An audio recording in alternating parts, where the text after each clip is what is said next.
मुगलिस्तान के रूप में घोषित किया है। कश्मीर से लेकर के आसाम तक ये भूमि मुगलिस्तान है। और उसने ये बताया है कि यहां पर 70% मुसलमान रहते हैं, 15% हिंदू रहते हैं और 15% हरिजन रहते हैं। इसलिए ये मुस्लिम बहुल होने के नाते ये मुगलिस्तान है। और ये प्रचार इंटरनेट पर किया जा रहा है। इंटरनेट पर, उस इंटरनेट का नंबर भी मैं आपको बता सकता हूं, वेबसाइट का तो सारा क्रम बता सकता हूं जहां से प्रकाशित हो रहा है। हम कोई कल्पना से बात आपको नहीं बता रहे हैं, प्रमाण सहित ये बात बताएंगे आप। इतना ही नहीं, एक तरफ इस्लामिक आतंकवाद इस देश को पूर्ण रूप से हजम करना चाहता है और दूसरी ओर उसको मदद करने वाले हमारे पड़ोसी देश है। आप जानते हो, जिस समय भारत आजाद हुआ था, आजाद कहिए व बर्बाद कहिए, मैं आजाद तो नहीं कहता, बर्बाद कहता हूं। जिस समय भारत बर्बाद हुआ था, विखंडित हुआ था, मेरा उस समय का आप स्मरण कीजिए। इस पूरे भारतवर्ष में पाकिस्तान और बांग्लादेश मिला करके 7 करोड़ मुसलमान थे और 33 करोड़ हिंदू थे। 33 करोड़, हमारी 40 करोड़ की आबादी थी पूरे भारत की।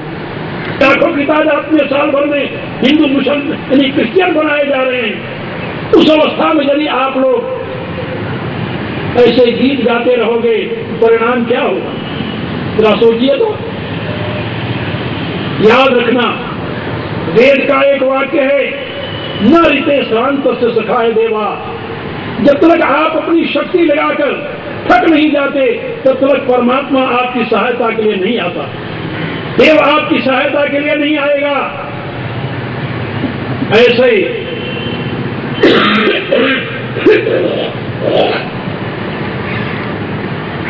राजा विक्रमदेव, वीरमदेव सौराष्ट्र का राजा था, वो तैयार था अपनी सेना लेकर के युद्ध करने के लिए, लेकिन उसके धर्मगुरु ने कहा कि नहीं, तुम्हें शिव पर विश्वास नहीं है, ये ज्योतिर्लिंग है सोमनाथ का, जहां पर आपताई आए, विधर्मी आए, यहां से एक अग्नि प्रकट होगी, एक महापुरुष प्रकट होगा जिसका नाम वीरभद्र है। जैसे उसने शिवद्रोही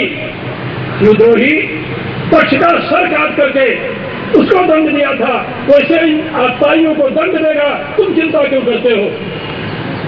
तो उस गुरु के वाक्य पर विश्वास कर लिया और महबूब गजनी से आकर के उस सोमनाथ के मंदिर को ही नहीं तोड़ा, बल्कि वो जो शिव लिंग बीच में लटक रहा था, आपको आश्चर्य होगा जान करके, तो मंदिर इस प्रकार से निर्माण किया गया था जिसका शिवलिंग धरती पर नहीं था, धरती पर नहीं था, तो प्रकाशयुक्त शिवलिंग बीच में लटकता था, बीच में, क्योंकि उसके दीवालों में चुंबक लगाया गया था और लिंग की इस प्रकार से प्रतिष्ठा थी। इसी पर आश्चर्य था और इतिहासकार ये बताता है कि 100 ऊंट सोना और हीरा लाद करके महमूद गजनी को ले गया, उसने चांदी नहीं स्पर्श की, चांदी नहीं उठाया, 100 ऊंट सोना और हीरा केवल सोमनाथ मंदिर से उठा कर ले गया, क्योंकि शिवलिंग बीच में लटकता था। लोग जानते थे साक्षात शंकर जी भगवान लटक रहे हैं और भारत की जनता चारों तरफ से आकर के वहां सोने और हीरे की खान बना दिया था। लेकिन न वहां कोई त्रिशूलधारी पैदा हुआ, न तो वीरभद्र प्रकट हुआ और न तो उस मंदिर की रक्षा की और न तो मंदिर के रक्षकों की रक्षा की उसने।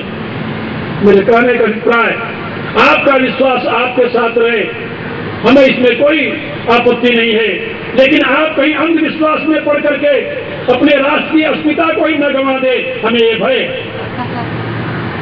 अभी सीमी नाम की एक संस्था जो उत्तर प्रदेश में विशेष रूप से काम कर रही है, अब तो उसके ऊपर बैन लगाया गया तो नाम बदल कर काम कर रही है।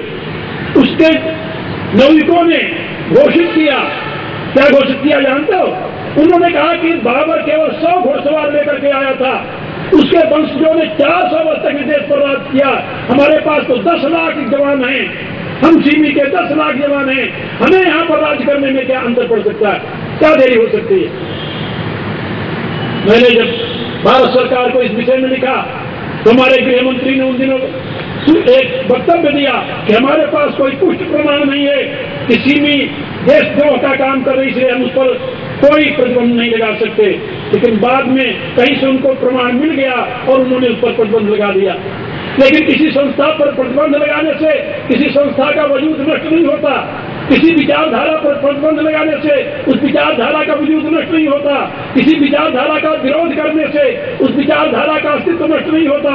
याद रखना, यदि आपके पास शक्ति होगी, आपके पास बुद्धि होगी, आपके पास चरित्र बल होगा, आपके पास आत्मबल होगा, तभी आप उस शक्ति के द्वारा उस विचारधारा का सामना कर सकते हैं, उसे अपने से दूर रख सकते हैं, उसे अपने राष्ट्र को सुरक्षित रख सकते हैं।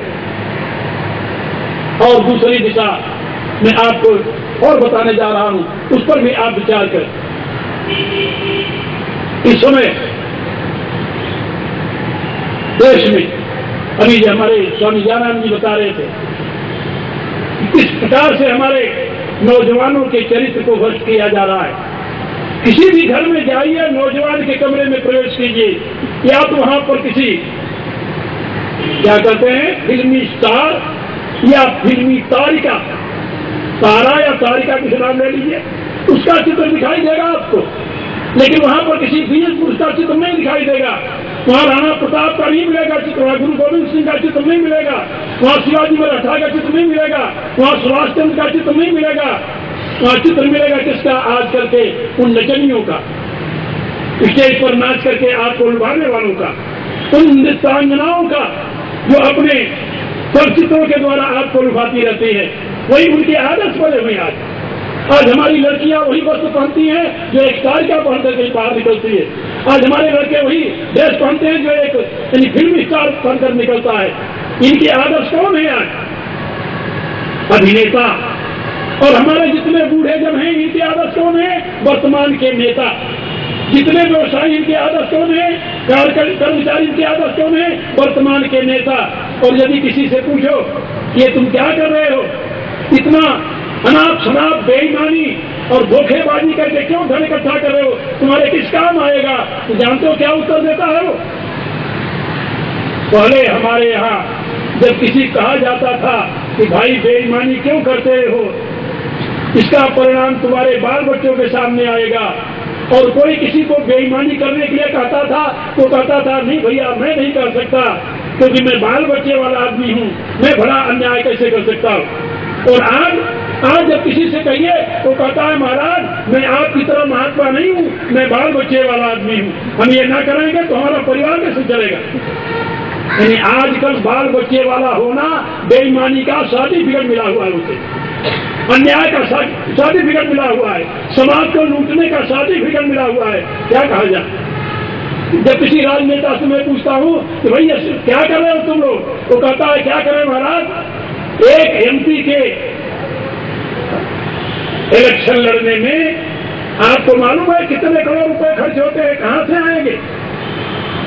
ईमानदारी से कोई देने वाला नहीं। और आप ये सोचिए, क्या लाल बहादुर ने एमपी का इलेक्शन नहीं लड़ा था? वो भी लड़े थे। और जब उनका शरीर छूटा तो प्राइम मिनिस्टर थे भारत के, और शरीर छूटने के पश्चात उनके ऊपर 10,000 का कर्ज था जो अपने इलेक्शन में लिया था, और वही 10,000 से उन्होंने इलेक्शन लड़ा था। आज उनको सारा भारत याद करता है। उन्हीं की देन है जय जवान जय किसान का नारा, जिसके बल पर आज हम अपने अन्न पर जी रहे हैं, विदेशी अन्न पर नहीं जी रहे हैं। आपको मालूम होना चाहिए कि 1964 तक नहीं, 66 तक बल्कि विदेशी अन्न पर हम जीते रहे हैं। 64 में उन्होंने नारा